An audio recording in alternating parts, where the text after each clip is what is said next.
to live deliberately, to front only the essential facts of life. I wanted to live deep and suck all the marrow of life. That was Henry David Thoreau's statement of intention as to why he ventured to live at that little cabin on the edge of Walden Pond for more than 2 years. Greetings and welcome to an Odyssey into Oratory. I'm your grateful host, Dan Riley.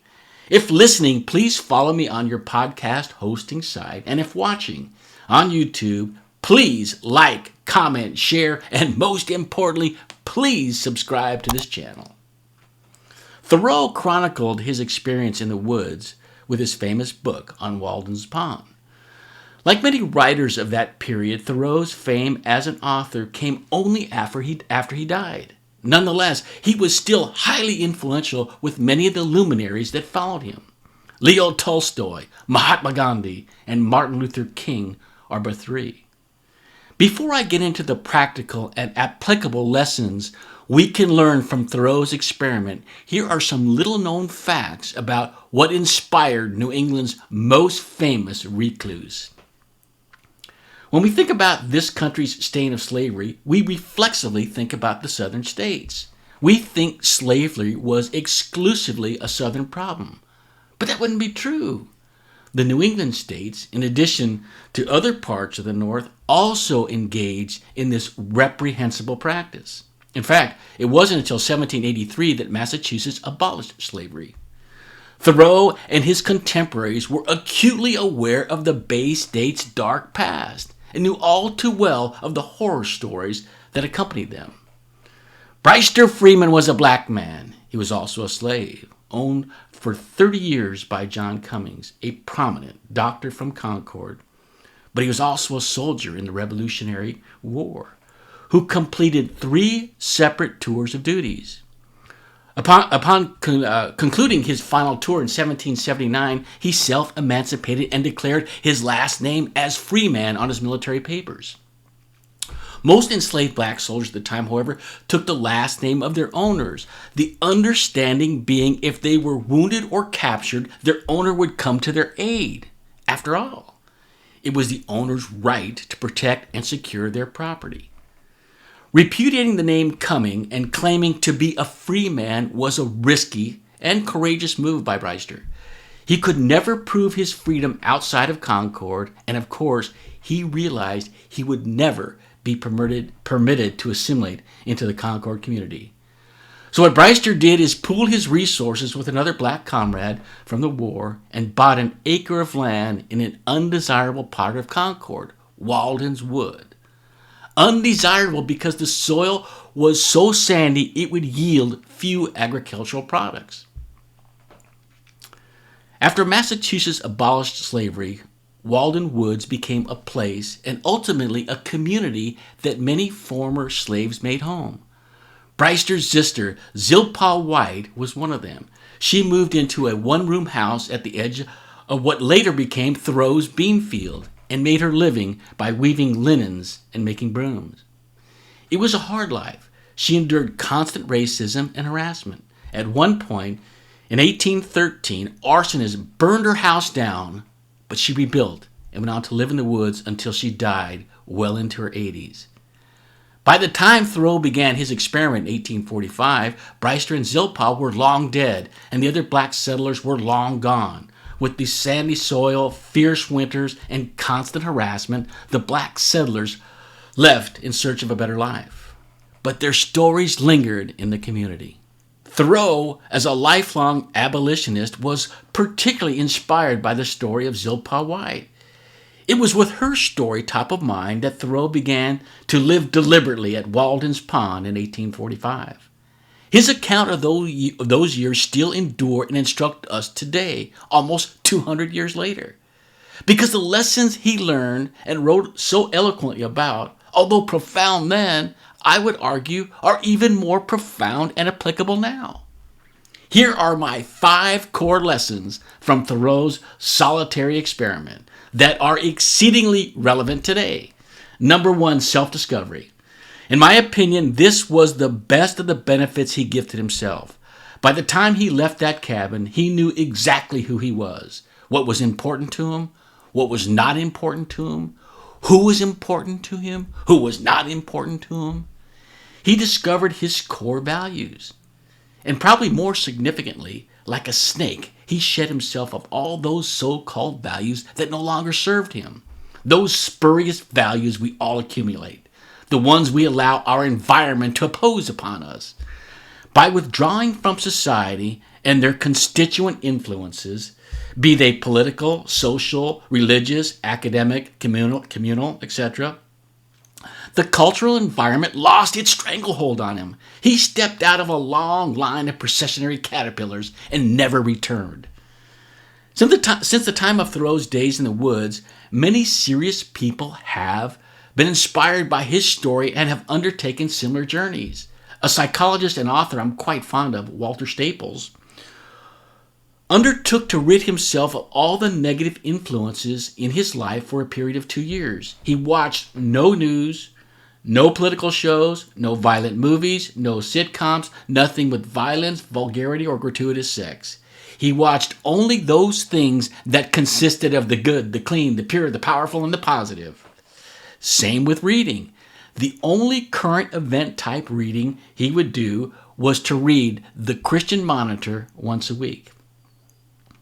As you can imagine, at the end of the 2 years, his life was profoundly different and infinitely better than it once was. So much so, he never went back to his old lifestyle. One of the most popular quotes from Thoreau's book is, "To a philosopher, all news is gossip."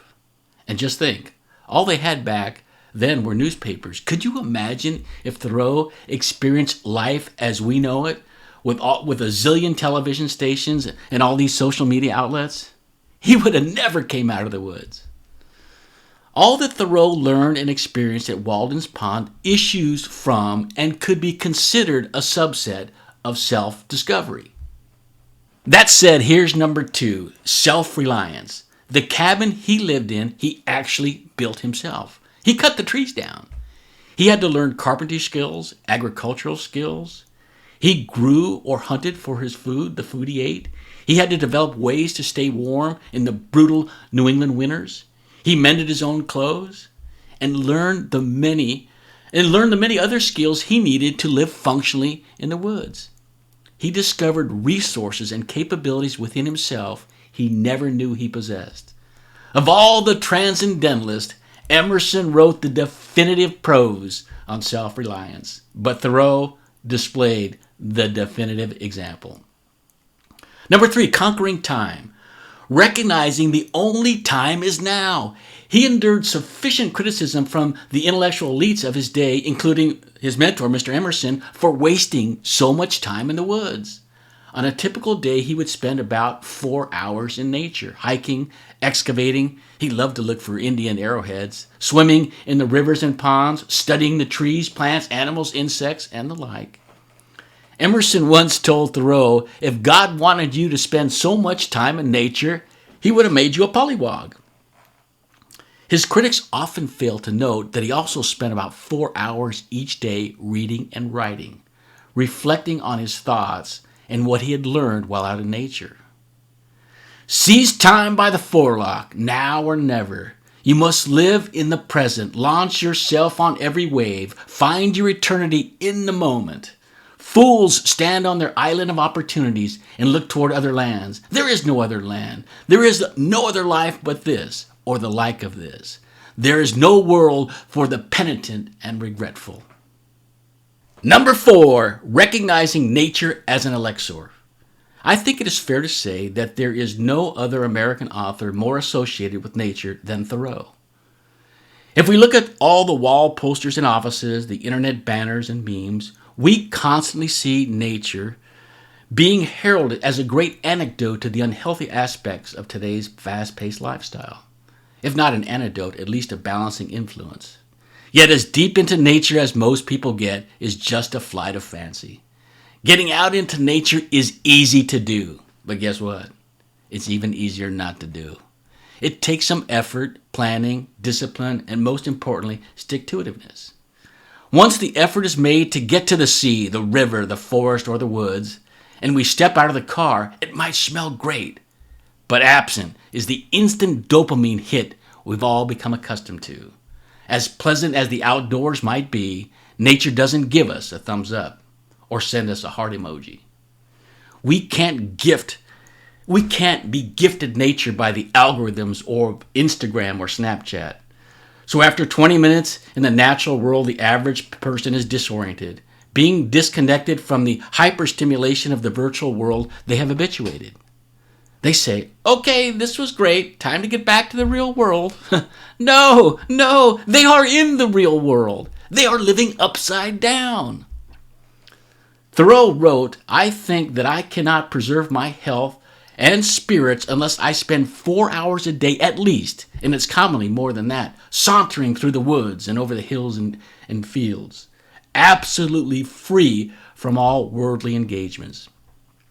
I regard man as an inhabitant or part and parcel of nature rather than a member of society. Whatever our pursuits or professions are, we can substantially improve our results in those areas by disciplining ourselves to spend some significant time in nature. And this is important while being disconnected from technology. Does anyone believe Thoreau would have been the author he was if he didn't spend 4 hours with the pollywogs? And number 5, I call this Thoreau's greatest discovery. He often preached and wrote of simplicity, simplicity, simplicity as a way to find a better life. And that's exactly what he did for his 2+ years on Walden Pond. He simplified his life to little more than the bare essentials. And here was his greatest discovery in Thoreau's own words. If one advances confidently in the direction of his dreams and endeavors to live the life which he has imagined, he will meet with a success unexpected in common hours. He will put something behind, will pass an invisible boundary. New, universal, and more liberal laws will begin to establish themselves around and within him. Or the old laws will begin to expand and be interpreted in his favor in a more liberal sense. And he will live with the license of a higher order of beings. There you have it, 5 great discoveries from civil disobedience. And for today and my part, that's all there is. If you are listening, please follow me on your podcasting hosting site. If you are watching on YouTube, please like, comment, share, and most of all, please subscribe. This is Dan Riley taking you on an odyssey into oratory. Until next time, throw off the poles, sail away from the safe harbor, and catch the trade winds in your sail. We're on the move now.